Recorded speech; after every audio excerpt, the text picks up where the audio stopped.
all started with the one question that has bothered me almost my entire existence. Why? Why did he do it? What made him? My grandmother forbade I go see him. My brother, Vincent, had his own version of events, and all I have is a vague memory of the day it happened. I was only 6 years old. What could push a man to such an act? What could push anyone to do that? The day I turned 18, I decided to go see my father and finally ask him. I didn't need anyone's permission anymore to go to Rikers Island. I woke up early that morning. Grandma was already making breakfast. Vincent was gone as usual. He's barely ever home. I don't like any of his friends. She wished me a happy birthday and made me an omelette. She felt something was off,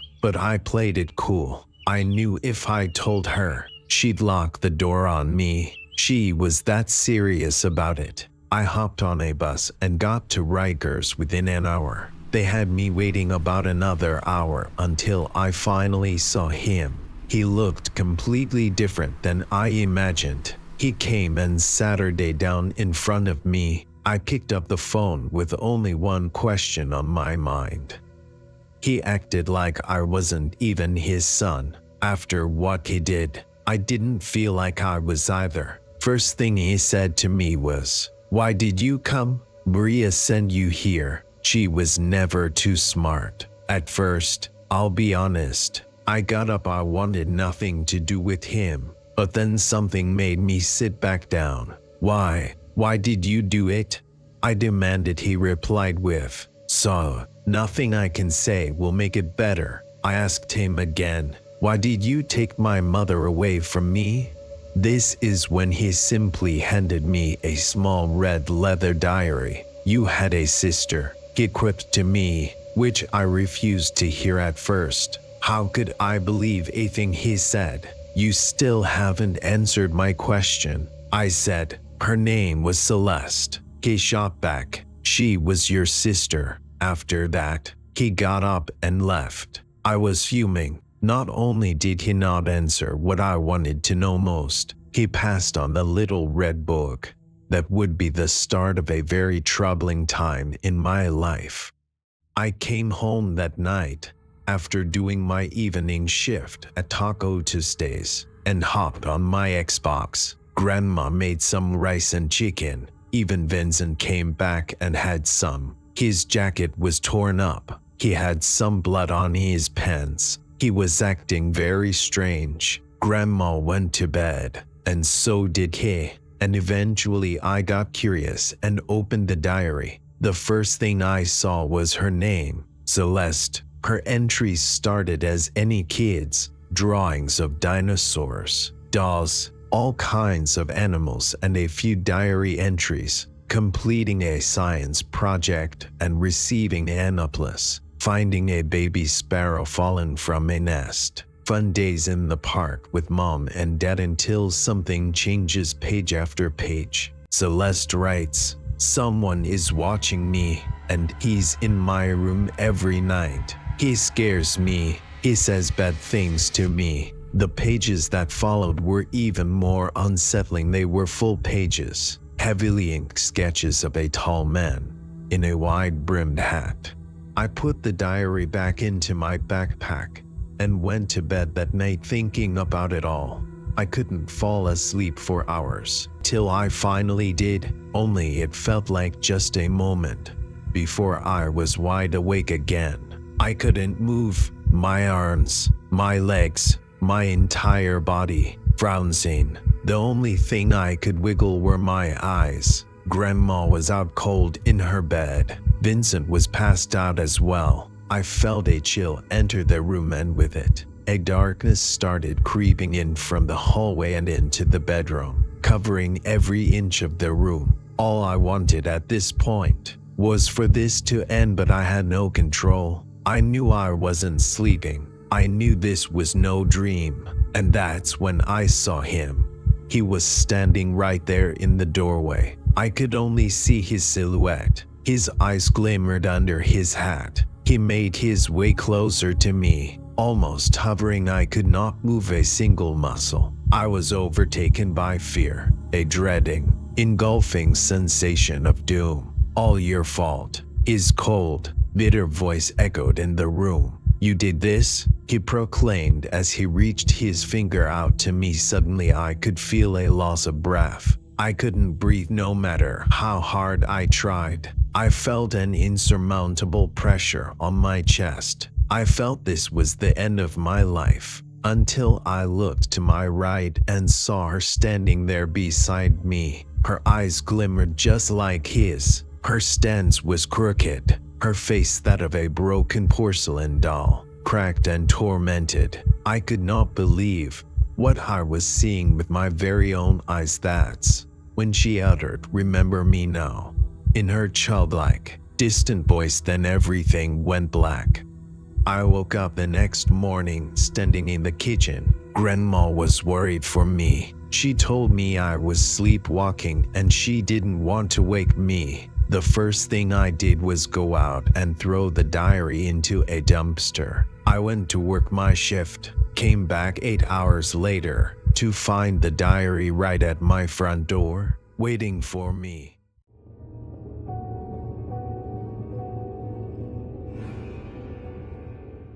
When I was in high school, I had a really good friend who lived next door to a house that was always up for sale. People would move out in the middle of the night without a word, and it hadn't had the same owner for more than 6 months straight for a couple of years. One night we were really bored, and he suggested we go explore the house next door.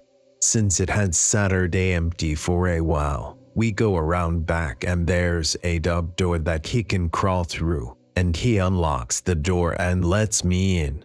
The house itself is really unremarkable. It looked like it was built in maybe the 1950s and was a craftsman-style house in an older, nicer part of town. My friend's house was similarly built. The kitchen had a really nice built-in breakfast table set against a picture window. The house's electricity was off, but you could see the street light through the window. My friend and I sit down on the floor across from this table and are just hanging out, talking. Why? Who knows? All of a sudden, my friend screams, and in that instant, my vision goes black. But it wasn't that I just couldn't see. My body was engulfed in this sickly coldness from head to toe. I start screaming and I feel my friend's hand grabbing my and pulling me in some direction forcefully. My vision slowly comes back and I start to warm up when I realize that we're outside under the street light. It was December and should have been much warmer inside of that house. Finally, I look at my friend and he looks scared. I'm really confused and kind of panicked myself, and finally ask him what happened. He says that as I was talking, a black thing, this figure that was all black and only had the vague shape of a girl, crawled out from under the table and Saturday on top of me. Apparently, I started groping around with my eyes wide open, like I couldn't see, and he was so freaked out he pulled me out of the house. We're still friends and we bring it up every now and then, but the story itself never changes and it still sends chills down my spine. To this day, I've never felt such blackness or coldness in my life. It was palpable, almost sticky, for a couple of days afterward. I couldn't shake this unsettling feeling, and I could never walk past that house again. But I'm scared to get out of bed now.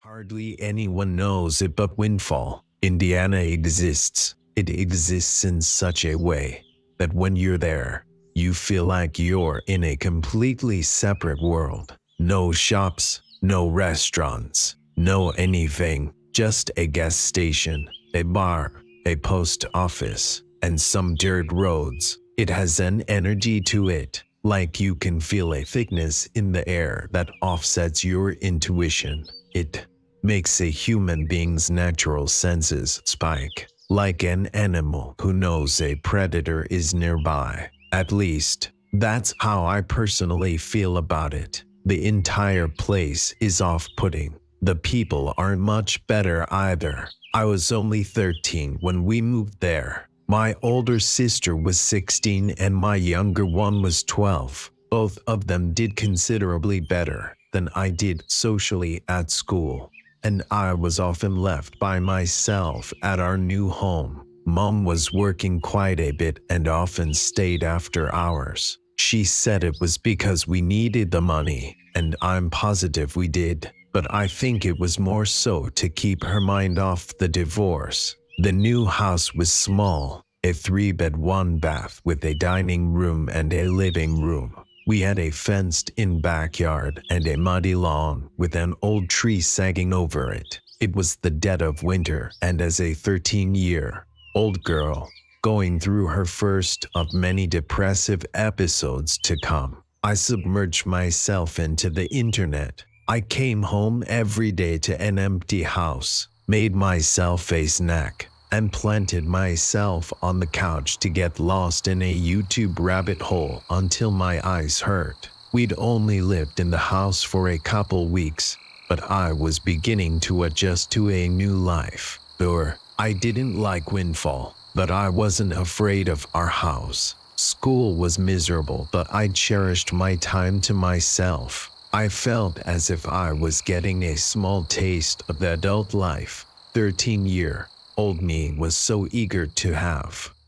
I wasn't scared to be alone until I caught sight of him. Sometimes in my YouTube crusade, I'd get distracted by the TV and my laptop screen would fall asleep. I'd look down and jiggle my mouse and get back to it. But this time, there was a small shape standing behind me in the doorway of my mom's bedroom. Just a short apparition with noticeably spiked hair. It didn't move, but the hair on the back of my neck stood up straight, and my skin began to break out in goosebumps. As quick as he appeared, he was gone. I hadn't turned to face him, but I knew in my heart it had to be a little boy. I wasn't afraid of him. The house was old and I felt that maybe he was just curious. I didn't get the feeling that he was bad or that maybe I should fear him. He just surprised me was all. It became normal to see him.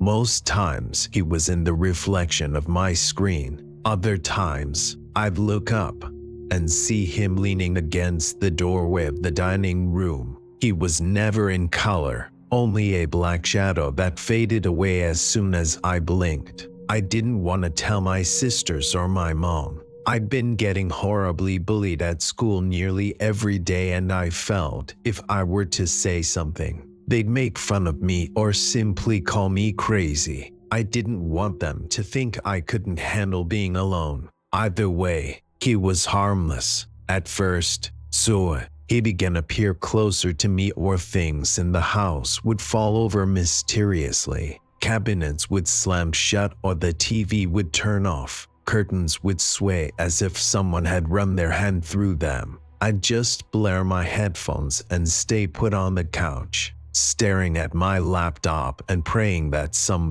anybody, would come home. I'd see him and my face and palms would begin to sweat. I started to feel like maybe the curious spirit maybe wasn't so innocent, like he was teasing me or pushing his limits to see just what he could do to instill fear in me. I'd never tried to talk to him or communicate, and quite honestly I had no interest in trying. The first time I ever saw him in detail, I was in my bed. My little sister and I shared a room, and I had top bunk while she was on the bottom. I began to wake in the middle of the night, sweaty with my heart racing. Each night I'd look over the railing of my bed and see him standing in the dead center of my room, staring at my little sister as she slept. He could have only been 7 years old, He was skinny, and he had a red plaid button-up shirt tucked into black pants. He had spiked, bleached blonde hair and pale blue eyes. What stuck out about him was how white his skin was.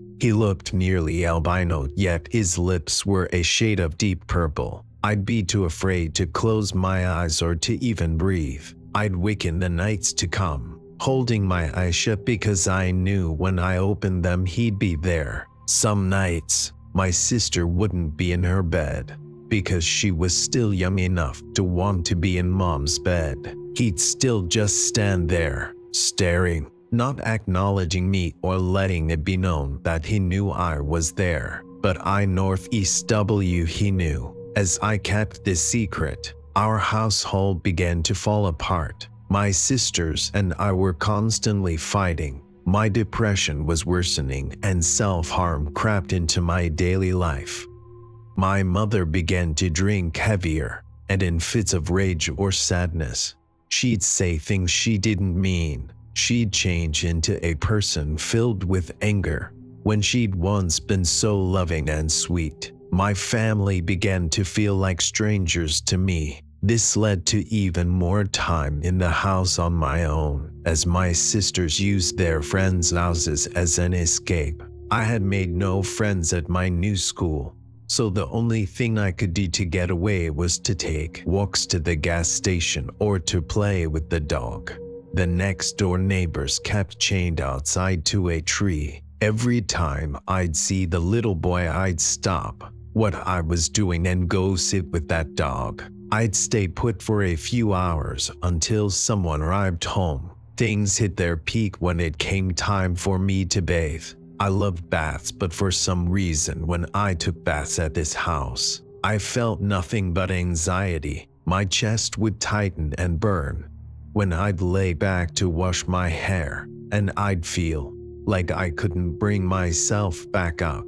I'd scream for my mother because I often felt paralyzed with fear. Even just looking at the bathtub gave me an uneasy feeling and sent my heartbeat banging through my ears. Eventually, my anxiety of baths evolved into a full-fledged fear of water. Swimming pools, baths, lakes, it's all ruined for me. When I think back on it, it never felt as if the house had a happiness to it. Only darkness and that same energy that Windfall emitted so strongly. I was overcome with relief when Mom let us know that she and my stepdad had worked things out and we'd be moving back home. I couldn't have gotten out of that house fast enough. The only thing I didn't want to leave behind was the neighbor's dog.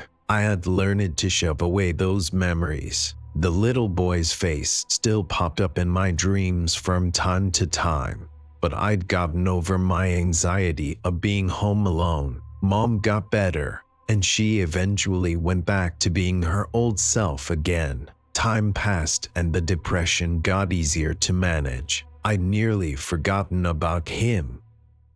We'd all been drinking around the bonfire one night, shooting the shit and talking about old memories. I was 20 now and felt that I could bring up the boy and handle whatever backlash I got from it. I asked my mom if she remembered the house and if she ever saw anything there. "Oh, for sure. That place was haunted as hell," were her exact words. "Yeah," my older sister chimed in. "There was a little boy there, but he was not a little boy." I felt my heart drop to my stomach. He was evil. I'd always see him running around the dining room table or standing in Mom's doorway. That's why I was always at Olivia's, because I hated that house. She continued on. I told them my story, all of it. I told them why I'd suddenly become so afraid of water and why I hated being alone.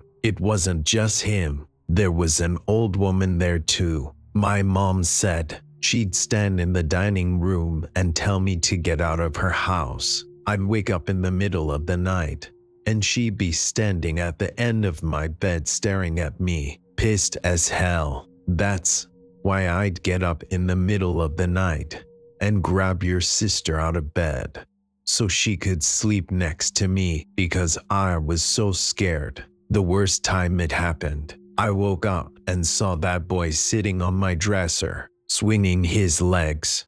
He hopped off the dresser, walked to the side of my bed, and jumped at me. He jumped straight at me and then disappeared. Mom continued on. When we left, I looked up the house, and turns out an old lady used to own that house and she died there. What about the little boy? I asked. Yeah, a little boy died in the house back in the 70s. He drowned to death. Since leaving the house, I've returned to Windfall a handful of times to visit family. The energy is still there, that heaviness and otherworldliness. As years go on, more and more ghost stories emerge from Windfall and the people who've lived there. Native American spirits and little children. There's something about that place that falls just perfectly on a wave of paranormal possibility. It radiates with things I don't know if we as a species will ever be able to wrap our heads around. Windfall, Indiana exists, and so does everything else in it.